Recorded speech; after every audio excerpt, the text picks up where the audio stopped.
Now our famous gray wolf design, we call this gray wolf because it's mixed between light gray and dark gray, as you see. Okay, all same concept, the white background.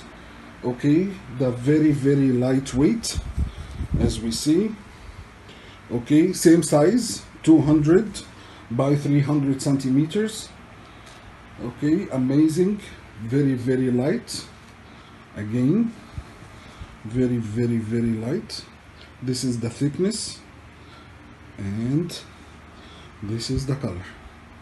Guys, you have to understand it depends about the lighting system. Okay, our light here is fluorescent. Okay, so it will look little bit brighter. If you have a yellow light, it will look little bit darker. So this is the color, okay, in the fluorescent light. Okay, and it depends about your lighting system, but this is a mix between light gray, as you see, and dark gray. Okay.